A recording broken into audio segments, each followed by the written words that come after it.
Aloha mai. We will just wait for a couple more minutes for folks to join us. So mahalo for your patience.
Okay.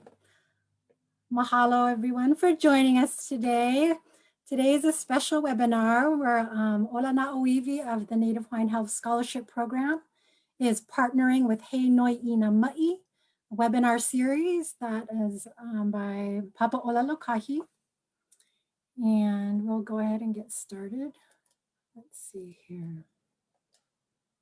So I just want to introduce myself if you don't know. My name is Lisa Ka'anoi, and I'm the engagement specialist for the Native Hawaiian Health Scholarship Program at Papa Ola Lokahi. And just to go over a few housekeeping. So this will be recorded and it will be shared with all registrants. So as long as you registered, you'll receive the recording in about 7 to 10 days. And for future reference, if there's a webinar that we have that you'd really like to see but are unable to make it because of your schedule, as long as you register, you'll still receive the recording. So if you want to ask any questions, have any comments or feedback, you can use both the Q&A feature or the chat box, which should be located on your Zoom toolbar. And then if this is your first time joining us today for one of our webinars, you will be, your email address will automatically be added to our listserv, our email group, so that you'll get notifications of future webinars. And when we are when we're done, there will be a pop-up that shows up with an evaluation. And we'd really appreciate it if you could fill that out, because that's where we get ideas and topics for future webinars. And then if you do have to run, because this is an hour and a half, and it is a Friday afternoon, and if you have to leave, that's okay. We'll send out a reminder on Monday to fill out the evaluation if you have more time then. So we'll go ahead and proceed. I'm going to go ahead and turn it over to, most of you must know Kim Ku'ule Burney. And I will turn it over to her to introduce our special guests. So mahalo, Kim. Mahalo, Lisa. I love that we are partnering in this particular webinar episode. I mean, we worked together many years ago. We work together now, and now to bring our two series together. So it's with great pleasure that I am introducing our two presenters today, Leikulu vai Maka, Malaysia, and Kahikino Kalā, Domingo. They are both employees at Papaʻola Lokahi. They've been with us for more than a year now, maybe a year and a half. They are students in Hawaiian studies, Hawaiian language, and also library studies. And they have organized Papaʻola Lokahi's entire library, and they are doing some of the foundational work to establish the Native Hawaiian Health Archive. It's a slow process, but you're going to hear more about them. So without further delay today, I'd like to present to you our presenters. And by the way, He Nui Ina Mai takes place every month. So this is the first time that we brought together our two constituency groups. Lisa's with a scholarship program and Papaʻola Lokahi's. We're bringing them together. We sent it out to everybody. But note that Maka and Kalā do have a series, and we present them to you every month. So stay tuned for the topic for next month. And I present to you for the rest of the afternoon, Leikulu vai Maka and Kahikino Kalā. Aloha. Ai ka wehe ana o ke alaola I kumukahi ai ka napo ana kala I ka mole olu o le hua aloha nei ka ko awau ke ia o Sage Leikulu vai Maka Malaysia no kane hili hono uliuli o ahu. Awau ke ia o Kahikino Kalā Domingo no kayaka ka'awa ko oloa o ahu. Aloha nei ka ko. We are so excited to be able to present today, and at first we'd like to just thank Auntie Kim and Lisa and our behind the scenes techie help person Maris for being our kokua today and allowing us to share this presentation with you folks. To honor on Women's History Month, Kalā and I decided to go and research and honor Wahine that came before us. And so doing this, we utilized both Hawaiian language newspapers and English newspapers, but the bulk of the research being done in Hawaiian language newspapers. If you're not familiar with our work or our previous webinars or shows throughout this series, we really like to utilize mainly Hawaiian language resources and then have that as the kohua or the foundation for us to build upon our research, and then have the English as rather complementary and not the main star. So we'd like to begin our presentation. Next slide. Starting with so this is a newspaper clipping from 1867, April 20th, 1867, printed by nūpepa Mō'aukala, and it's talking about this komo'olelo kamehameha on the right-hand side that you see is, if you guys are familiar with Ruling Chiefs of Hawaii, the black book with a portrait of the mahi ole on top, written by Samuel Manaia Kamakau, and also the trilogy of the Po'ekahiko, works of Po'ekahiko and Tales and Traditions of Po'ekahiko, also from Samuel Kamakau. This is where that work came from. So those 4 books, the trilogy and Ruling Chiefs, are a translation of Komo'olelo o Kamehameha, printed in nūpepa Mō'aukala over various years. So this is actually the 24th installment talking about Olowalu Massacre, concerning Kolola Pupuka I Honoko'ailani. Now, Kolola is Wahine of Maui at this time and is the daughter of Kekuʻia Poiwa and Kekolike, who was the king of Maui, Mo'i of Maui. And this excerpt here, I'll just read it for you. It says, "Apau ke kawa ana ya honua ula, holo maila kamokua ku ma Olowalu I ke ahiahi." So when the war was finished at Honua Ula in Maui, the ships went to Olowalu in the evening time. And the next morning, e ka kahiaka na e kapu I holo o Kalola, a kau I holo I kanawai, a ole e holo ke kahiwa ai lona o kamoku. So at this time, right after the very next morning, Kalola places a kapu and makes it law and makes it forbidden for any other person to go out and paddle out to the ships that dock in Hono'ula Harbor in Olowalu, because there were before this dock, there were previous docks and ships were already coming. And Kalō had already noticed that her people were getting sick and getting diseases from mingling with the men on board of these ships that were coming in. And so I really like this piece, Mō'aukala Hawaii, in Hawaiian language. And this is one of the many reasons why we research in Hawaiian language, because some things get lost in translation. So for example, you would see this in Ruling Chiefs, but like another detail is He Ma'umai Kainoa Ua Kanawaila. So Ma'umai is actually the name of this kapu. If you don't know, there's certain names that, well, for us as Hawaiians, we name everything, right? So even kapu have inoa. And this particular kapu that Kalō puts on at Honuaula is called Ma'umai. And so the kapu of Ma'umai is to not go out to these boats in Honuaula. Another interesting thing is I've always read and heard of this kapu in English sources, but I've never seen this in Olelo Hawaii. And it further goes on to explain that although Kalō placed this kapu because of her own observations and because she doesn't want anybody else to get any more sick, any more sicknesses or diseases. However, at the end of this, it says, "Wapili keia kanawaya Kalō wale no." So that means that this kanawaya or this kapu was just for Kalō and her descendants. Ai kana mau keiki ame kana mau mo'opuna. So her keiki and her mo'opuna. Children and her children, her descendants. grandchildren, her descendants. And so in the English text, in Ruling Chiefs, we'll just read that Kalō placed this kapu. But in the Hawaiian language text, we read that it was even more, the kapu was even more specific and related only to her family, Kalō's family. I really like this example of a wahine putting a kapu on concerning health and well-being, because this dates all the way back to 1790.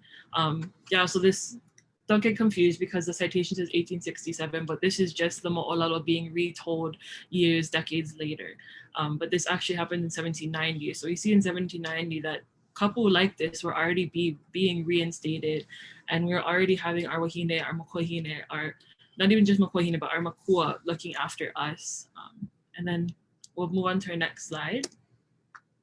Sarah Eliza Pierce Emerson was one of the first female physicians. I say one of the first because there's a bit of a debate with another doctor that we'll honor later.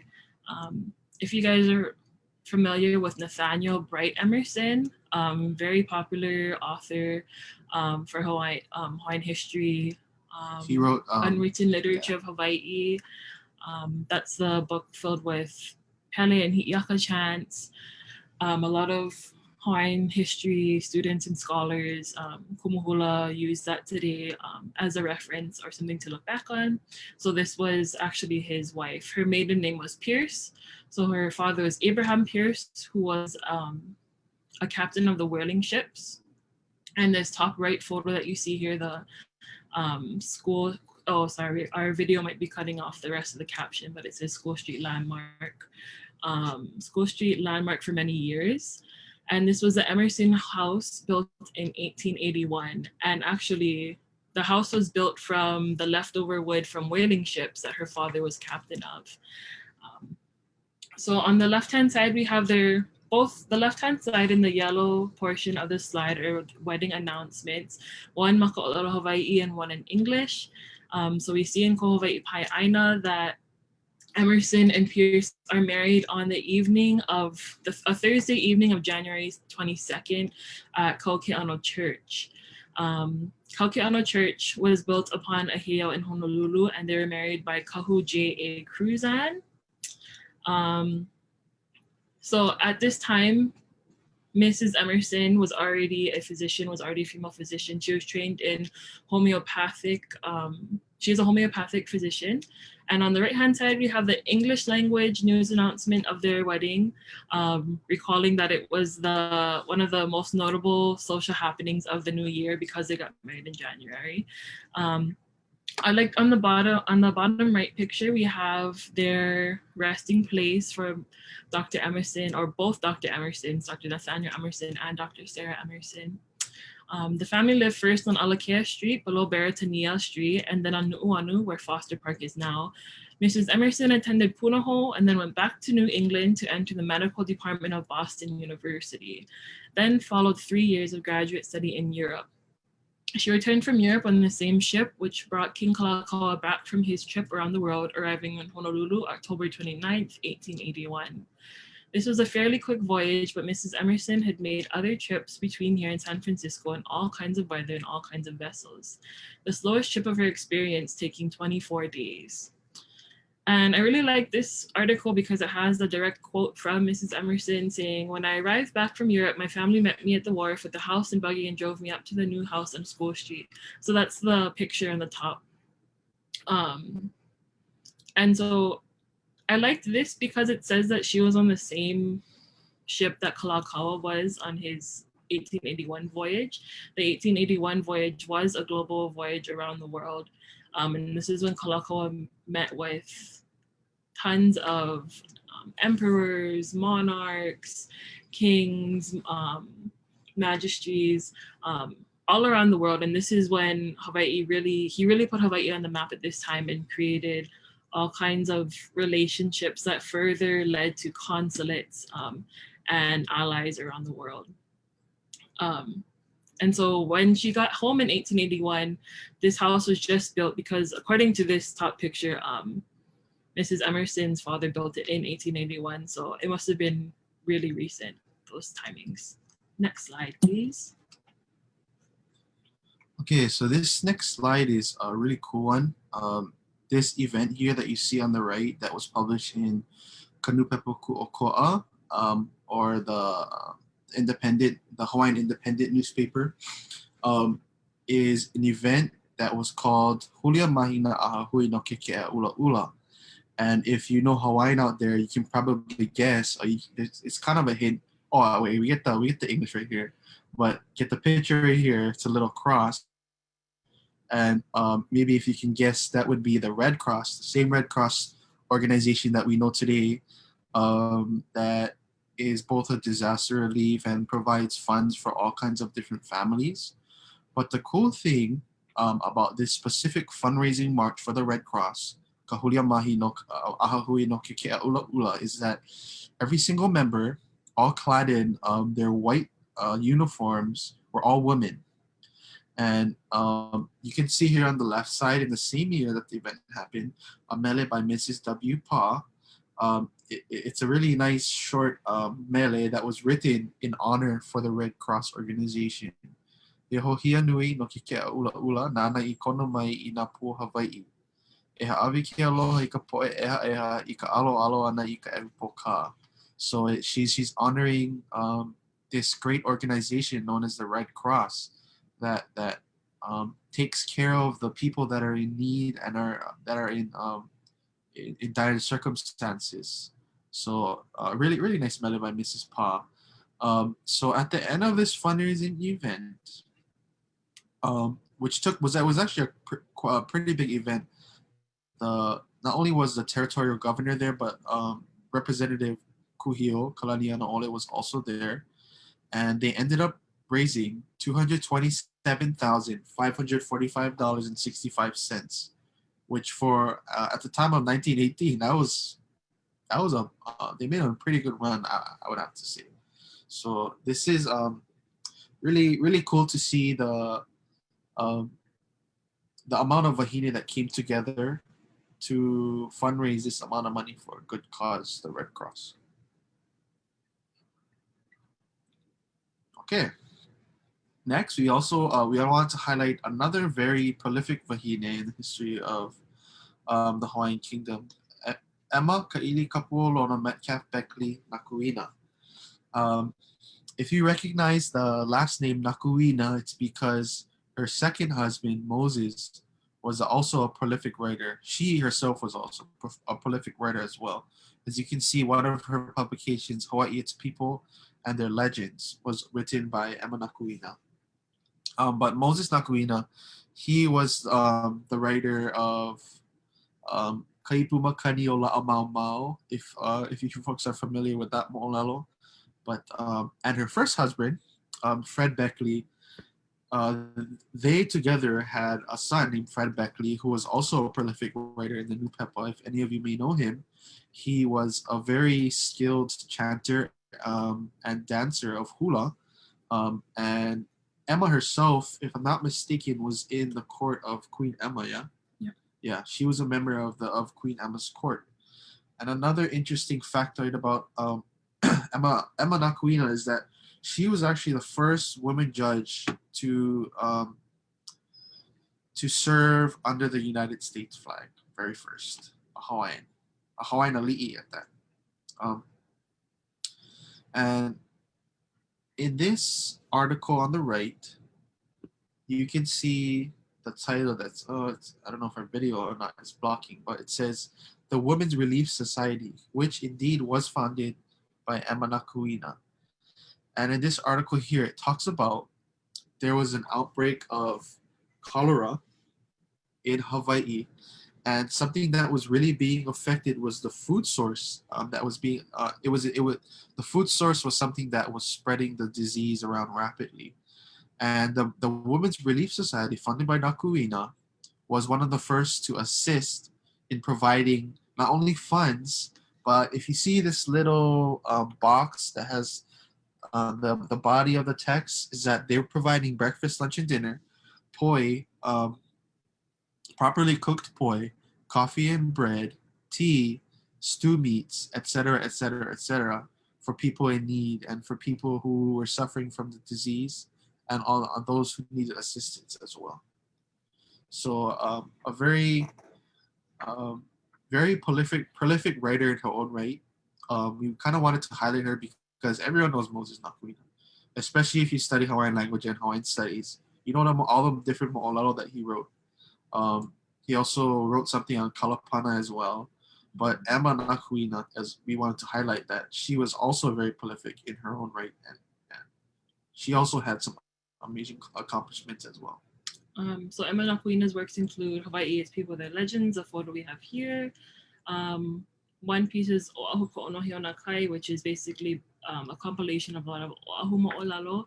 And another really important one that is still utilized today within the Water Commission is ancient Hawaiian water rights. So that's still looked at today, and we have Mrs. Nakuina to thank for that. Sorry, I want to correct. She wasn't in the court of Emma. She was in the court of Lota Kamehameha Elima. Kamehameha Elima. Yeah. So Lot Kapuaiwa. Oh, next slide. The next slide we have here is honoring Dr. Tai Hyang Kong Lee. I hope I pronounced that right. Kalamai to this Wahine here, if I pronounced her Inua wrong. I'm really ashamed to say that I didn't know who this was prior to getting research ready for this presentation.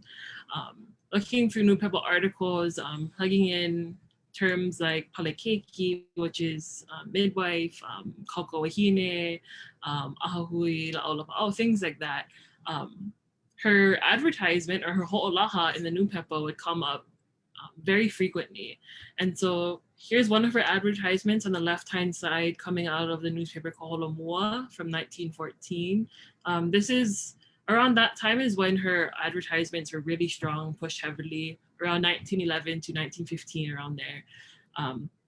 So Mrs. Lee and her husband, Dr. Lee, were trained in childbirth and delivering children. They had their own office on Kukui Street, down Kukui Street, and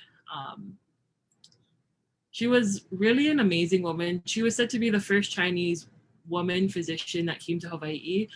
She was actually picked up, not picked up, but they met in, so Sanford Wido met her in China and brought her over when she was 21 years old.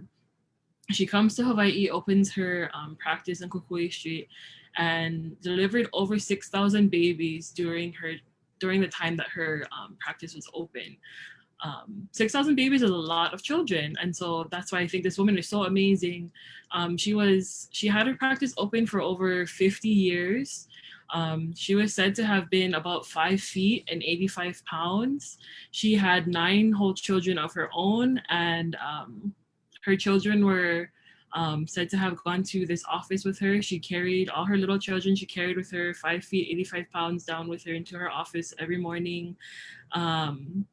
She actually wasn't fluent in English at the time when she first came to Hawaii, so she had a translator. She was really remembered and honored to have been treating patients, Wahine mothers and families of specifically Hawaiian and Portuguese descent.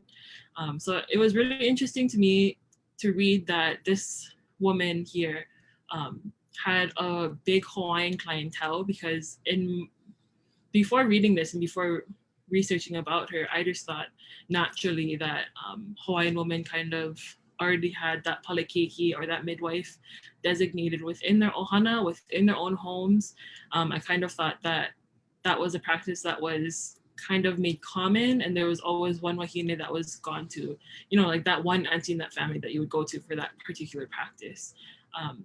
So I would assume that there would be lots of Hawaiians today that may have stories of her, that may have tutus that went to her to deliver her their children.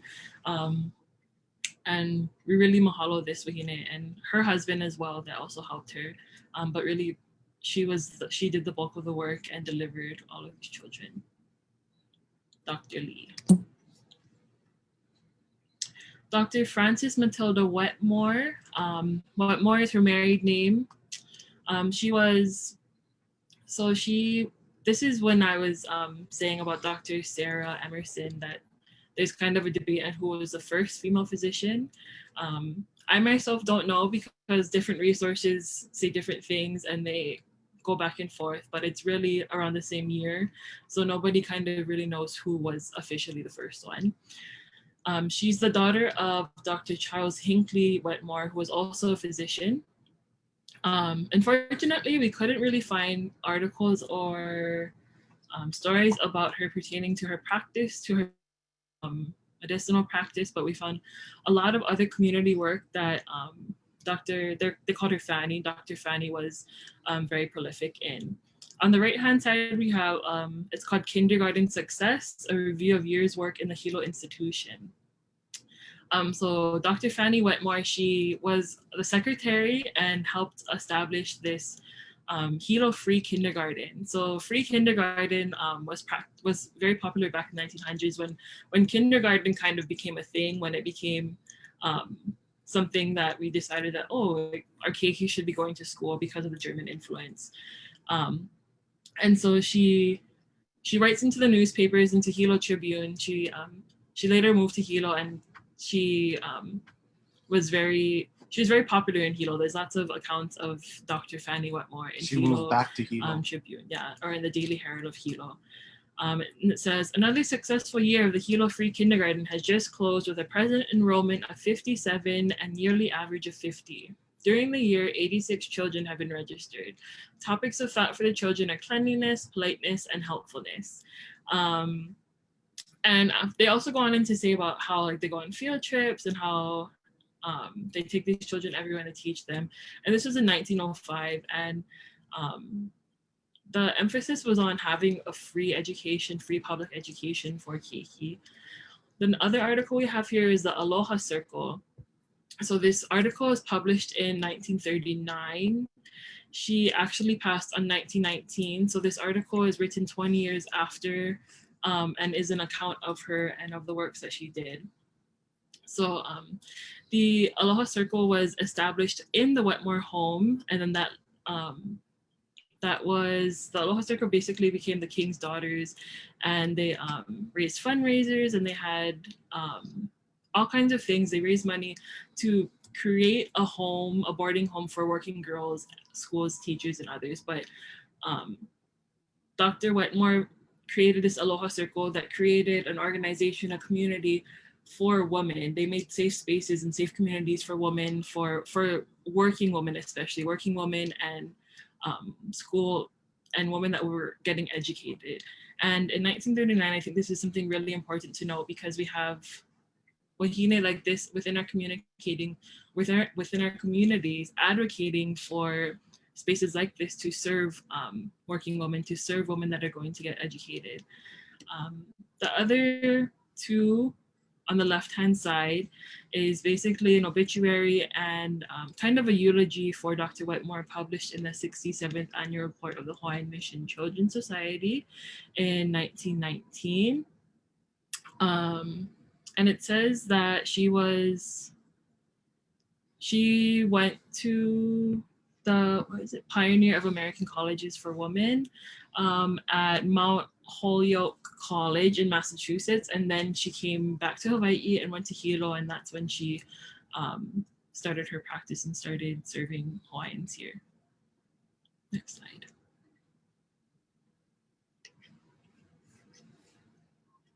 So this is Lucy Kapa'olu Peabody. If you guys are familiar with this picture, it's the North Hawaii Community Hospital out in Waimea on Hawaii Island. Lucy Kapa'olu Peabody is pictured here in the middle, which also has Grace Kumaʻikuʻi on her right-hand side. And then Lucy Peabody, we've been researching Lucy Peabody for other purposes, but didn't really know fully about her and her contributions to medical history and things like that until doing research for this webinar.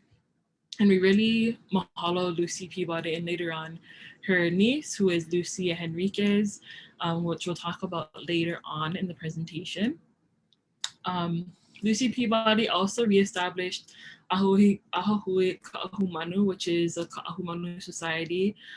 We see them today. If you're not familiar, they're the Wahine who still dress up and usually black mu'u'u, black koloku with the leihulu, the ilima colored leihulu poi style. And on the left it says, I'll read it, Naka'ahui Ka'ahumanu, concerning Ka'ahumanu society, or yeah. Iwaina o na ahahui kahiko loa e kune I loko ka'aina o ka ahahui ka'ahumanu ke kahi I halupu ia. So amongst all the older organizations that still exist today, or societies, organizations exist today, Ka'ahumanu Society is still one of them left. O nā lala a pau o keia ahahui he wahine wale no me ke komoku ana mai o kala ko mau kaikamahine a wa kukulu ia keia ahahui. So, and all the members, every single member of this society are only and can only be women and their daughters.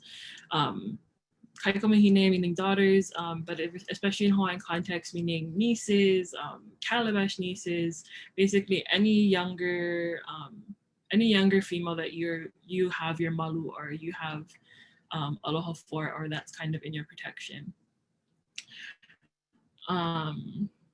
Aua kukulu ia ke ia ahahui a ole no ka huli ana I mau pomaikai a kwa no ke kokua ana I ka poe popilikia I kola kova e nā wali ai. And so they're formed to help anyone that has troubles, anyone that kind of has these trials and tribulations. And so the Ka'ahumanu Society was built before this, but in 1905, Lucy Peabody is one of those that helps re-establish the Ka'ahumanu Society.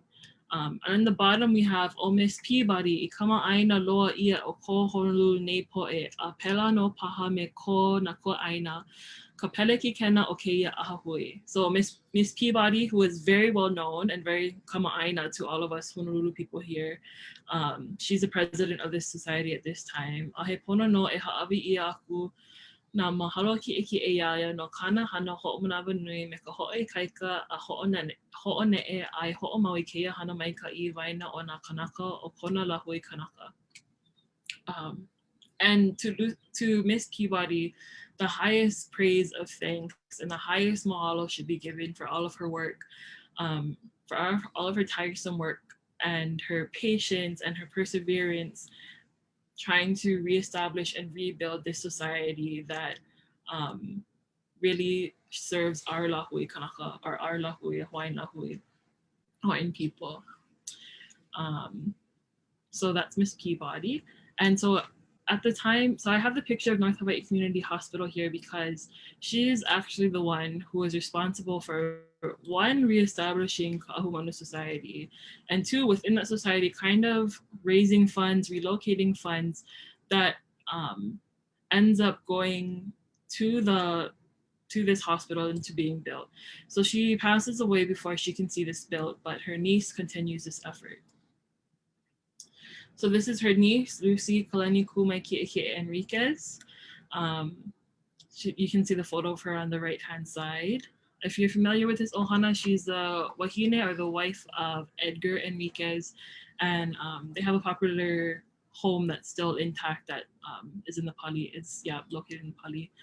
And it says, "E kokulu ana I haukapila lapa au vaiho I ka vaivai na kopona o ka lahu. Ho'opomai ka ipu ia ke kahi po ea e ka vaivai I vaiho ia iho." An article published in Kealakai Hawaii, June 30th, 1932. So this is years after Mrs. Lucy Peabody passes away. I'm assuming that Lucy Enriquez is named Lucy after her aunt and she's her namesake. And basically this article is saying that even though Mrs. Peabody has already passed away, we have Miss Enriquez to thank for the new building of this new hospital that will be for the vaivai, or for the value, for the richness of the lahu lahu being public, the lahu being the lahui, and being us. And it says, where's one? O ka mana'o e kukulu aku I ke kahi hale ma'i ma Waimea Hawaii, he make kahiko ia I loko o Lucy Peabody I hala kahiko. Ua ili iho ke ko'iko I ka ho'oko ana aku ia mana'o maluna o Mrs. Enriquez. So basically saying, even though it's just a reiteration of this mana'o is kahiko, and it passed with Miss Peabody, but even though it passed doesn't mean that we're not going to do it. Miss Enriquez is she's bringing this forth again, and kind of the responsibility had fallen upon her to follow through with Miss Peabody's wishes. Basically realizes that this is her kuleana to continue her aunt's legacy and wishes to build this hospital in Waimea. And this hospital still exists today, and we have these two Wahine to thank for it. Next slide. Oh, also too, if you know who Isaac Davis is, one of the attendants of Kamehameha, Lucy Peabody is actually a descendant from him, if I'm not mistaken. She's the granddaughter. So she's the granddaughter of Isaac Davis. Yep. Okay, so of course we cannot leave out one of our most prominent Wahine who really helped to form one of the main hospitals we have today in Hawaii, known as the Queen's Hospital, or Kahale Ma'i o Keali'i Wahine, and or Kahaukapila o Kamo'i Wahine. And of course, who is that queen? That would be Queen Emma. And the story goes is that Queen Emma, along with her husband, who happens to be the king, Kamehameha, correct? Go door to door to fundraise across the Lahui so that there can be a government-funded healthcare system. And from those efforts came the Queen's Hospital. And these articles here are describing the ceremony at which the cornerstone was laid, where we see the hospital standing today, right on Punch Bowl. So, Elike me kam ola ho'aka ka mamua, wahahau ia ka pohaku kihi o ka hale ma'i o Emma I ka po'alua o ka pule I hala ini. Just like that has been clarified beforehand, the cornerstone was laid for the Queen's Hospital of Emma last Tuesday. Yeah, so there's this nice mele that was composed for this event specifically, and there was a long, not really long, but there was a procession from the laying of the cornerstone all the way to Kawaiahao to have a service. And that's where this mele here on the bottom left was presented. Also some very nice pictures of the Queen's Hospital, how it originally looked when it was first built. Of course, it doesn't look like that now, but very nice construction as well. Back. It's the parade. On the right hand side, the article we have, if you see, it's kind of like an order. So there's actually a parade for the building or placing the cornerstone of the hospital. And if it says like Penny Kahele Ana, then it's like WC Park, Ila Muku, Nakoa, Kopo'e Pa'ahana. Actually printed in the newspaper the order of the parade. So the parade went from, I believe it was Kawaiʻhao Church, and it left Kawaiʻhao at 11 a.m. and then they went down the corner to Kahale Ma'imalalo Pool Wine, so down to down Punch Bowl Street. No, the other way. Went Yeah. from Punch Bowl to Kawaiʻhao. From Punch Bowl where the hospital is down to Yeah. Punch, right down the road. And so the listing that you see on the right-hand side is the order of that parade. And this is another reason why we love going into Hawaiian language newspapers, because the detail is there. Things like this, although it may exist in English newspapers, it's more common and easier for us to find within Hawaiian language newspapers because these are details that are very important to Hawaiian editors, to Hawaiian publishers, to the Hawaiian audience that they're printing for. Next. Ceremony of the laying of the cornerstone. This is a article that I found really interesting because we talked about it previously in one of our presentations about all the different hospitals, historic hospitals of Hawaii. But this article, the one in the middle, this is often the same article as the first one, by the way. The article in the middle is actually the speech that Queen Emma gave on that day in Kawaiʻhao Church. And she's talking to her people, but I'll get to that next. On the left, I really want to know, I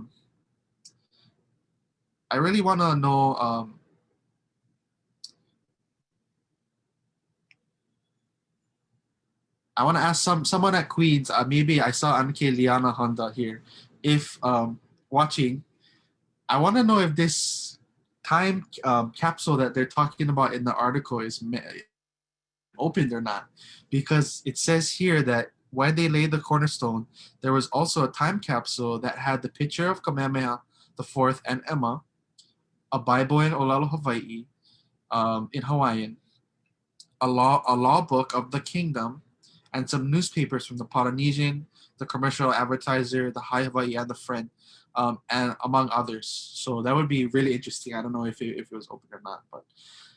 And in the middle, I really love this speech by Queen Emma because she talks about, she uses this metaphor of a house and how the Queen and King have come to put a malu, to put a roof over the head of those who are struck with ailment and sickness, and they will be the ones to provide for them, to feed them.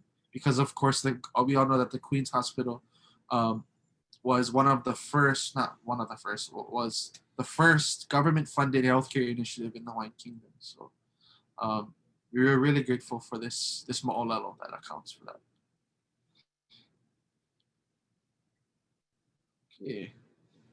And of course, we cannot forget our other ali'i, Queen Pi'olani or Queen Kapi'olani, also the queen that shared the throne with Kalā. And of course, we know today, I was born there myself, the Kapi'olani Women and Children's Hospital, or as it was formerly known back then as Kahome Ho'ohana o Kapi'olani, or it was a hospital that assisted the mothers.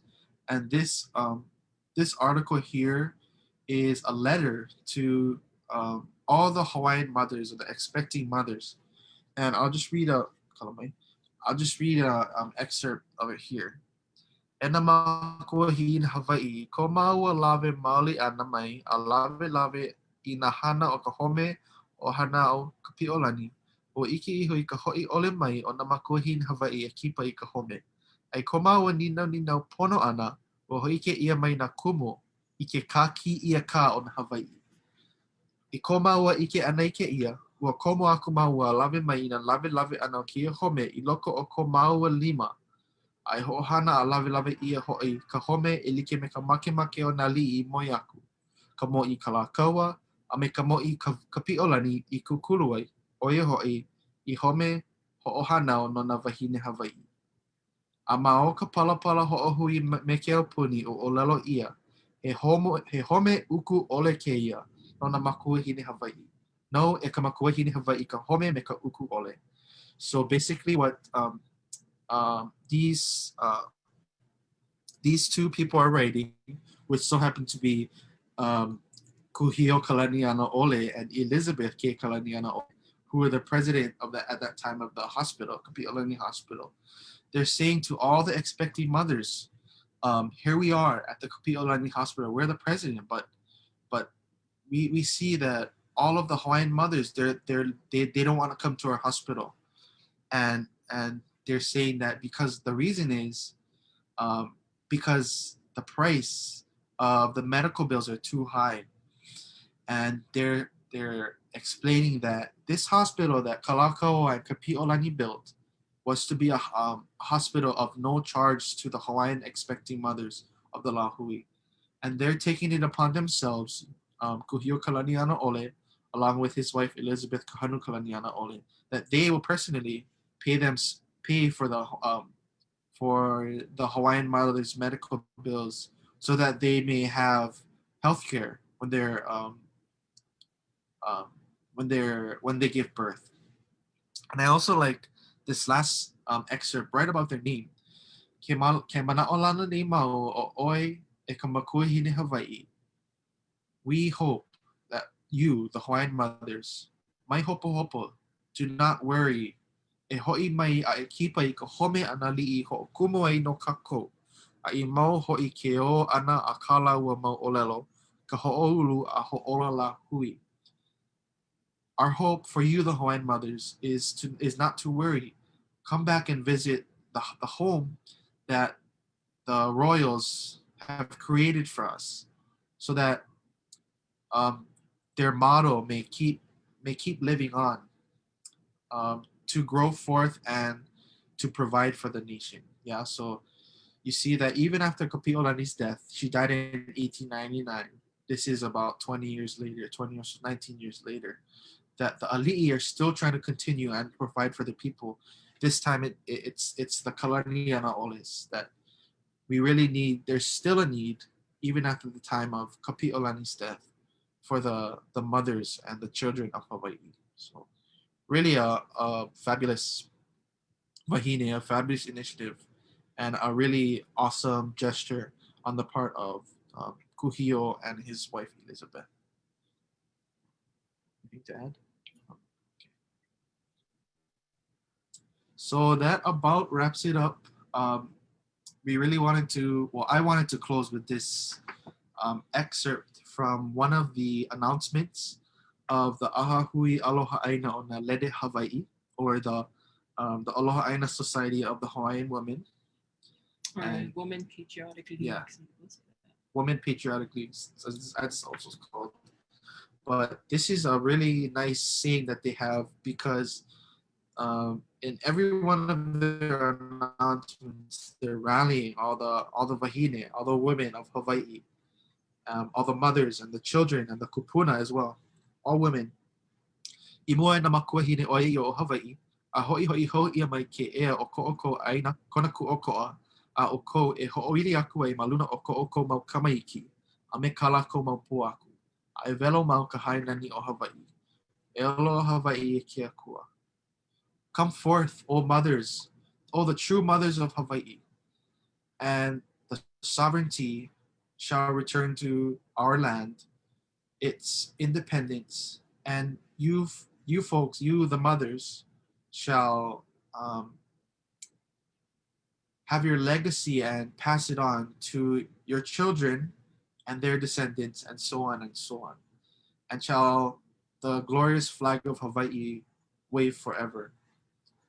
Hawaii shall live under the grace of God. So really about rallying the women of Hawaii, because they are indeed a force to be reckoned with. So I just want to close with that. You have any closing mana'o? And really all of the hui aloha na lele Hawaii, hui aloha aina o na Wahine,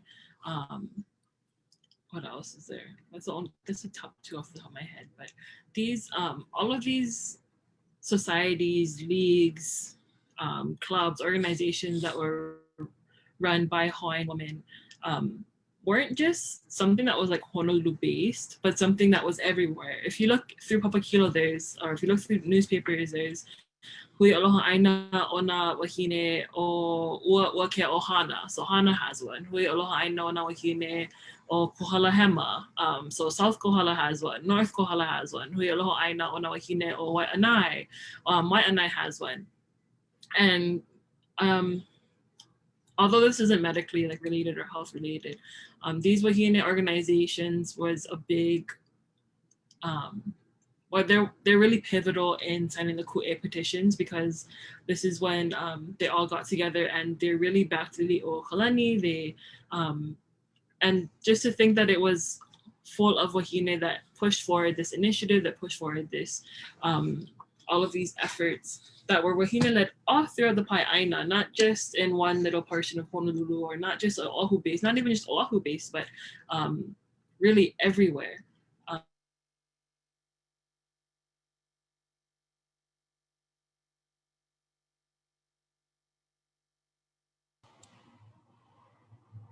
Uh-oh, I think they accidentally disconnected themselves.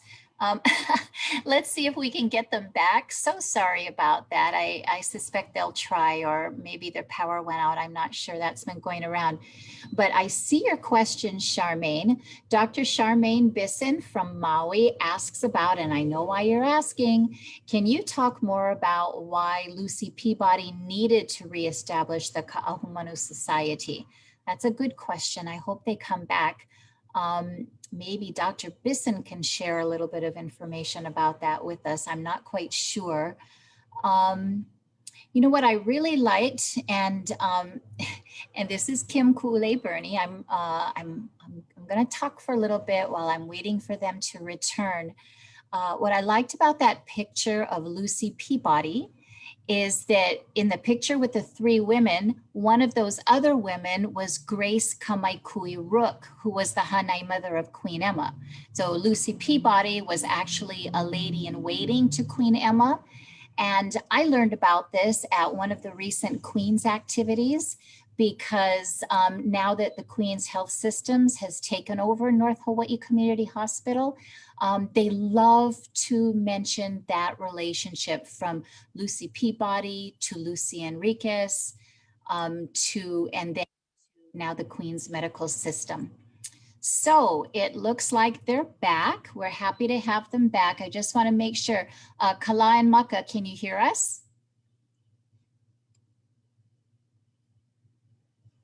Yeah, we can hear you. Okay, there is a question from Dr. Charmaine Bisson, and she's one of our regular viewers from Maui. Can you talk more about why Lucy Peabody needed to reestablish the Ka'ahumanu Society? Okay. Aloha hokako. Sorry for this technical difficulties. With the storm and everything, our Wi-Fi's kind of been in and out and connection issues, but mahalo for persevering with us and understanding. And mahalo for your question with concerning Lucy Peabody. I can't speak specifically for her and why she particularly did that. Based on research, like I really don't know the reason why, but I think because Miss Peabody she was associated with, she was really one of those founding members of not just Ka'ahumanu Society, but we're talking about before we got cut off with Aloha Aino na Wahine. She was really active in that. And she was also lady in waiting for Lili'u Kalani. She was a lady of waiting with Lili'u. And she was also within the Aloali'i of Victoria Kamamalu and Bernice Pauhi Bishop. So we see that she was very active in these Aloali'i, or these chiefly courts, royal courts of our other mo'i wahine. I could only think that reestablishing something like the Ka'ahumanu Society is something that was really not just relevant for her, but kind of maybe she felt her kuleana because she personally knew all of our other mo'i wahine, all of our other ali'i wahine. And thinking about that time in 1905, Hawaii is already, known as a territory. Lili'u is already off the throne. She's lived through both like the annexation, the territory. She lived through the PG, the provisional government. And I could only imagine that her seeing these things in her old age probably just put that push in her that was already there, but even more so that she had to reestablish this society to honor our ali'i and to bring more awareness, and so that we wouldn't forget, so that the younger generation wouldn't forget. Around this time in 1905, things like the Ka'ahumanu Society, it's not just this that's getting reestablished, but there's other things. There's the whole concern about Olelo Hawaii, about Hawaiian history, about Mo'olelo. All of those things are coming to the newspapers, like, are our children even going to learn how to speak Hawaiian? Our children are already speaking English, but then they speak Hawaiian. Our children don't know Hawaiian history. Our children don't know Hawaiian this, Hawaiian that. All of these practices and all of these stories are kind of, they're, one of the good analogies is they're getting cut off at the po'owai, at the source of all the streams, and all of these owai that come out from the po'owai, all of these smaller streamlets, that's where it's getting affected. And so something like that, something like the Ka'ahumanu Society was something that helped our younger generation, or at that time, the younger generation, remember, and kind of one of those things to hold on to help us onipa'a. You have anything? Nice metaphor with the po'owai and the awai. Yeah, good. I was saying before you rejoined us that the Queen's Hospital is now, and thank you, Charmaine, for your question. I see some possible intersection with the Waipukua Foundation. I was saying earlier that I learned a little bit about Lucy Peabody and Lucy Enriquez recently at one of the birthdays that Queen's Hospital has. You know, they honor Queen Emma, they honor Kamehameha IV, and then they have Founders Day in July. But now that they've acquired Queens has acquired North Hawaii Community Hospital, somehow they have learned about that relationship from Lucy Peabody to Lucy Enriquez to Queen Emma. And now they feel like they're all, you know, like they're back home where, you know, they're all tied together as they should be.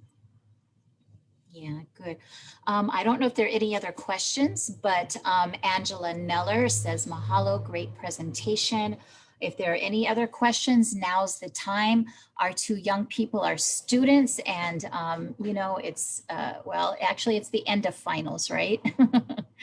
It's the end of finals, but we've got them for a little while longer. If any of you have any questions about women, I wonder, while we have some time, I wonder if you learned anything about Princess Ka'iolani and her home for girls. Did you find out? We were looking, we came across some articles talking about Ka'iolani, not too many though. Do you have any? No. But we know that Ka'iolani did have a school for girls, and even that with Ka'iolani, you know, passing away at such a young age, what was she, 22, I believe? 22, you know, and already establishing a school and already thinking about that. I mean, her herself went away for her education and was receiving overseas education and stuff like that. So it's not really a surprise to us to see that Ka'iolani had that idea to make a home for girls for that. But looking back at our presentation, looking at everyone we ordered, you know, from starting with Kolola, the Wahine of the Ke'a'ulaula, Dr. Lee, Dr. Wetmore, Dr. Emerson, all of these Wahine that came before us that were really, you know, talking about Kolola, that's 1790, that's 300 years ago. And then we have kind of like the plantation area, Dr. Lee coming in, Dr. Wetmore, those doctors. The Ke'a'ulaula was, I believe, was 1865, 200 years ago.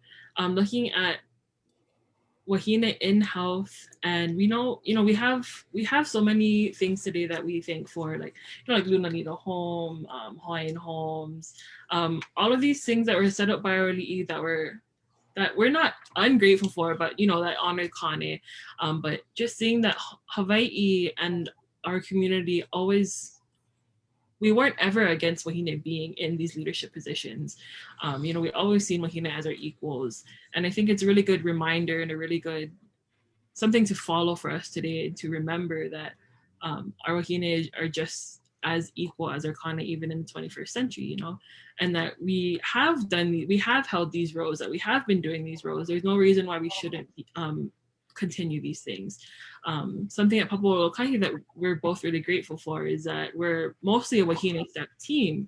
You know, we have an amazing group of all of, you know, mothers, grandmothers, aunties, and these women that really, for us, we're younger ones in the office, so that really like nurture both of us. And basically when we have, you know, we have Kalā, we have our IT specialist Marvin, we have Uncle Kalā, our custodian. But to be a part of a Wahine team is really special as well. And to be a part of a Wahine team that's Native Hawaiian is even more so something that I don't want to say is really rare today, but is something that I wish was more common. So we're really grateful.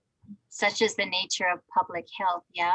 So some of the other comments that came in are, love hearing you speak Olelo Hawaii. Thank you, Eugenie. Deborah, hi Deborah. Fabulous presentation. Also love hearing you reading the articles in Olelo. Your fan Koa, our friend in your fan Koa, great presentation, great work. He talks about the Queen's time capsule, and while you were speaking, I also looked it up to see if I could find out if it had been unearthed. And you know, in a moment's Google, I didn't find anything. So we need. Maybe she knows, but yeah, but she had to go. Right. Good. So mahalo for all of your comments. Lisa's back now too. That's great. Well, let's see. It's 3:30. Lisa, did you have some questions that you have banked up? Oh, here's another one. Oh, here's Charmaine again. Charmaine asks, is there any specific Hawaiian language newspaper that you recommend reading prior to the other newspapers? You want to answer this one? We can both answer. Yeah, that's a good question. I'll go first then. Yeah.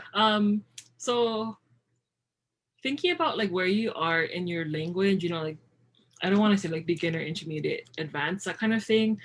There's not really any nūpepa that's easier than the other, but I think one thing that we think about is, or a really critical thing to think about while looking through newspapers, is trying to find who the editors are of the newspapers really makes a difference on what gets published. So like something like Kalā is a favorite of ours, is a favorite of a lot of Hawaiian scholars, because Navahi and Mrs. Navahi, Mrs. Emma Navahi were both they were the editors and founders of that newspaper, and they were loyalists. They were they're loyalists to the monarchy, to the Hawaiian kingdom. So everything that came out of Kalā was really like, you knew that it was for Hawaiians. You knew that it was, it came from the standpoint of backing Lili'u.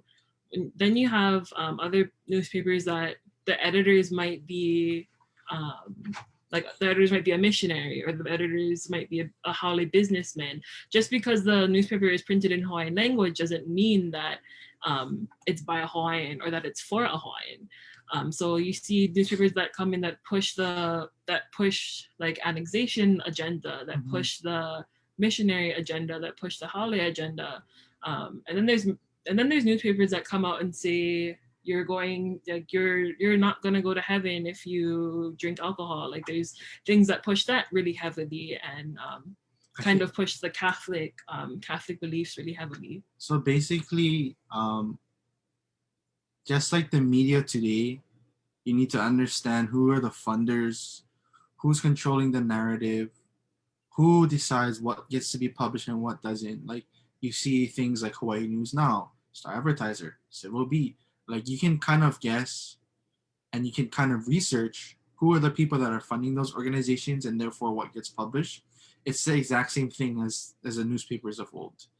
Like you see that during the time that Nawahi is writing his newspapers, who's a hard royalist, there are also others who are pretty much besties. I don't say besties, but they're really close friends with the people who are in the committee of safety, who were, of course, the people who overthrew the Hawaiian kingdom. So it's really important not only to look at the content of the article, but the context, what's happening during in history during that time it's published, who it's published to, what newspaper, etc. Right? So, but if you're looking for a specific source to find out more, you can look at Newspapers in Hawaii by Helen Chapin. Yeah. That's a really good source to find out who were the editors of the newspapers in Old Hawaii, both English and in Hawaiian, and if the editors changed, what the positions were of the newspapers, etc. So, because even if it starts off as a good, a well-intended editor, someone like nūpepa Ko'oko'a, that's the newspaper that it's the longest running newspaper. So a popular editor is Solomon Hanohano that the Hawaiians just loved, and Solomon Hanohano printed things out for Hawaiians, and then it moved to an editor, John Bush, someone like John Bush that a lot of Hawaiians didn't like, and a lot of Hawaiians didn't like the things that he was publishing and thought they were very anti-Hawaiian. So even if it has something like that, situation is something that's possible as well. But in terms of something that might be easy for beginners, I think back to Kalā Hawaii, which is the first Hawaiian language, popping in and out, the first Hawaiian language newspaper published in 1834 out of Lahaina Luna Seminary. And I say that kind of like beginner because they're published by high school students. So the topics and the level of language is a bit easier to understand than others. But I hope this answers your question. That's a good start, don't you think, Charmaine? Charlotte Kumaeva just want to say it brings chicken skin hearing the proud Hawaiian language becoming strong and the amazing stories of amazing Wahine giving Hawaii what we have today. Mahalo. No, it's not a question, but mahalo to you both. To you, Charlotte, you didn't really ask a question, but I just wanted to say that we kind of looked at Kingdom era Wahine, who were really prominent, but that you can even look farther back into history, that everyone thinks that Hawaiian society was a patriotic society. In a way it was. In a way it was a male-dominant society, but Hawaiians were really good at highlighting the amazing heroines that were Wahine, like Hi'iaka Ikapolio Pele. She was a healer. She was a really awesome healer. She brought people back from the dead. She did all kinds of amazing feats. Haumea, that's a good story of the Wahine the woman that has to rescue the man. There's lots of other Mō'aukala out there as well, not just in our own recorded, documented history, but also in our Mo'olelo and our Ka'au as well. So Wahine empowerment goes back much farther than you think. Yep, and Manono. It's a good one too. Manono. Yeah. Well, you love Manono. I love Emma Nakuina. I love everything about her. I've been reading about her for a long time. So. Yeah, we didn't know that she made the Hawaiian Women's Relief Society before finding that article and finding other articles. Yeah, too good. With some good, awesome work that they did. Eo Koa, the future is Wahine. Always has been, that's right.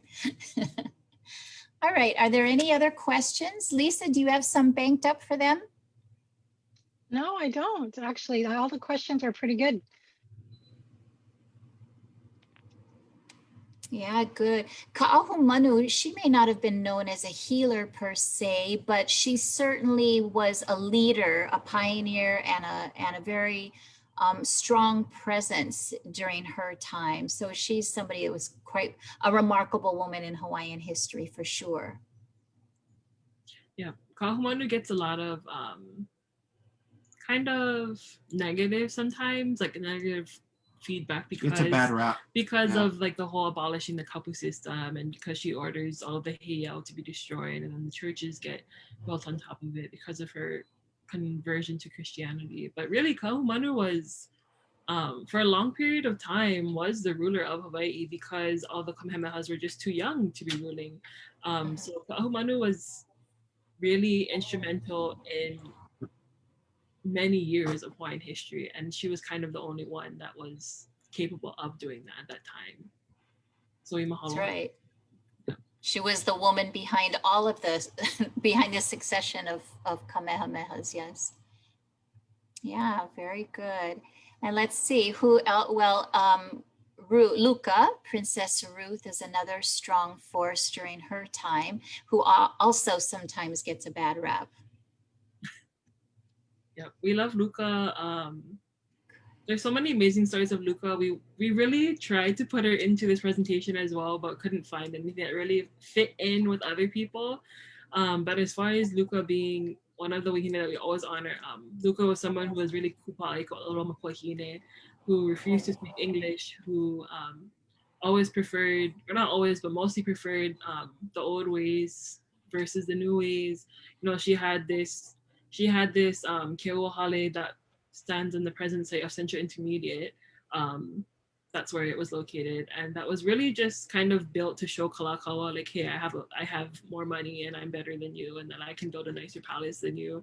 But that still didn't stop her from living and sleeping in her halepili. You know, she kind of had this 3-story beautiful palace, but she still chose to be on her moana in her hale. So She was an enigma for sure. Yeah. So I have a tip for you. I think the Kaukahui believes that the first female Hawaiian Western trained physician, Dr. Ben Young believes it is a woman named Dr. Roberta Apau Ikemoto. And not only is she believed to be the first Hawaiian female physician, she's actually the first in her family. All 4 siblings became physicians. And she is probably retired by now. She's definitely of retirement age there. So, but there are 4 Apau siblings, 3 females and a male, that all became doctors. Yeah, we tried to find the first Hawaiian female doctor, but that didn't become till like later on. So then that's why we just tried finding the first female doctor in Hawaii, which was between like Emerson or Wetmore. And then trying to like honor other people that came through plantation families and immigrants, you know, Chinese, Japanese, Portuguese, with Dr. Lee being the first Chinese female physician here. So good research. Thank you so much. I don't have any more questions for them, Lisa. No, my ka'iloa, mahalo. oh, we see one more question coming All right. in. Can you see that? Yeah, we just saw it. So the books we mentioned earlier was referenced from, if you remember the very first slide, talking about the law of Mau'umai put on from Kalola, forbidding women to go out to the ships in Olowalu. It's mentioned in Ruling Chiefs by Samuel Manaya Kalani Kamakau. And that whole segment, Ruling Chiefs, is a compilation of installments of Komo'olelo o Kamehameha printed in Nūpepa Ku'oko'a over like 1850s to 1860s. And along with Ruling Chiefs is the Kapo'e Kahiko trilogy. So we have Kapo'e Kahiko, The people of the people of old, Kahana a Kapo'e Kahiko, the works of people of old, and it's Namo'olelo Kapo'e Kahiko, tales and traditions of the people of old. So those 4 books all come from the Kamakau Komo'olelo o Kamehameha installments in Nūpepa Ku'oko'a. Also get the Hawaiian one too. Oh yeah. The reprinted in Hawaiian in chronological order is Keopuni Mo'i and Kekumo Puni. It's actually the same content that's available in the books we previously just mentioned, but it's in Hawaiian. So Keopuni Mo'i and Kekumo Puni, like you mentioned, are the same thing. So basically what they did is they took it out of straight from the newspaper, retyped it for you, made it all nice, readable, did they add diacriticals? Yeah, diacriticals. Added diacriticals, kahako and okina to make it easier for second language speakers to read and understand. And then the 4 we mentioned earlier came out of Bishop Museum Press. The trilogy, I believe, is no longer in print, but they have it for available online as an ebook out of Bishop Museum. The two orange ones Yeah. and the one. The one, it's either blue or white. Yeah. Usually blue when it's in soft cover, but the white is when it's in hardcover. And ruling chiefs is pretty abundant. Yeah. You can still get ruling yeah. chiefs. Ke Kumo Puni and Keo Puni Mo'i unfortunately also aren't in print anymore, but I know they are available on ulukau.org for a PDF download. Yeah. So check those out. Very good. Thank you so much. That Charmaine's going to be doing a lot of reading, I can tell. I have a question for you. You know, you've been with Papaʻola Lokahi for over a year and a half now, and so you understand, and you're always looking at health, healing, well-being, you know, everything that kind of fits within the purview of Papaʻola. But if you, you know, as young librarians, researchers, if you got to choose anything you wanted in the world to study, to really pursue as your research area, what would that be? Oh, that's a loaded question. Let's see. That's like so hard to choose because the way Hawaiian knowledge works is that you cannot only study one thing. Like even work in a circle, basically. Even in the old days, if you was on kahuna of something, you had to know about all the other practices as well in order to do the best work as possible. But I think for me, just everything that I've come across is like it's very interesting, and I don't think anything I've seen yet has bored me in any aspect. So it's kind of hard to leave out one thing, I would say, but how do you say? Mine's just kind of a selfish answer because I would just like to learn about all of my kupuna before, and like doing my genealogy and kind of knowing their inner circles and what they're kind of doing, like not just kingdom era, but like even before. Basically everyone that made me who I am, literally. All of my kupuna. Yeah, I understand you, Kalā, because that's what the World Wide Web does, right? You go down one thing and then you go this way and then you go that way and it goes all over the place. And Kalē Nu'uhiwa always says, learn a lot, learn a little about a lot of things and learn a lot about one thing, right? But a little about a lot of things. And genealogy, though, I'm right there with you. And in fact, my family, we have some land, and the RCA, the LCA says this kupuna got this at the time of Kamehameha Ekahi. So even though it's in a document that, even though it's in a document dated 1850, it refers to a time prior to 1819. If you know he died in 1819, but it says during the time of Kamehameha, then you realize you've got this record of before, way before the kingdom era. So yeah, I'm right aligned with you there, Maka. All right, well, I want to thank you. I will go ahead and talk about and close you folks out, and then I'll turn it over to Lisa, who can tell us what's next for the scholarship program. Does that make sense? Okay, good. Lisa and I didn't really rehearse today, but and by the way, I like the vai ho'olu'u okala o poni. I like the way you matchy all the time. That's really cute. So it's always my pleasure and a privilege to work with you both, with Lekulu vai Maka, with Kahikino Kalā. We mahalo you for the research you did today on women in history, Hawaii women in history, and we look forward to the next installment of He Noi Ina Mai in April. And although we don't have a topic title yet, to all the viewers and listeners out there, we will announce it, and this won't be the last time that you see Maka and Kalā. So stay tuned, come back and join us again, and to you both, mahalo nui. Mahalo. Yes, mahalo nui for joining us today, partnering with Ola Na'awiwi. It's a special treat every time I hear you guys talk. I could just listen for hours and hours and hours. So mahalo nui.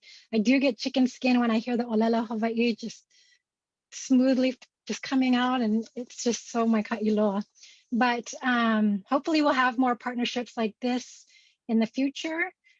So Olana Oiwi, we have webinars every second and fourth Friday of the month, and they feature Native Hawaiian health professionals across all the islands and on the continent as well. So you can keep a lookout for our emails to let you know what kind of webinars that are coming up. So the next one is actually on Prince Kohio Day, so our office will not be open. It's a holiday. However, our next webinar will be on April 9th, right around when Mary Monarch would be happening. So this upcoming one is actually a special one. It's we have some graduate students from public health, and their project was to work with us, the scholarship program, and we have allowed them to coordinate and lead the next webinar. And so they're going to find the next guest speaker and kind of moderate that. So that will be on April 9th. And then also, just as an FYI, our scholarship application is closing on the 15th. And we're hoping to get a lot of great applications this year. This year is marking our 30th anniversary of our inaugural cohort from 1991 and 1992.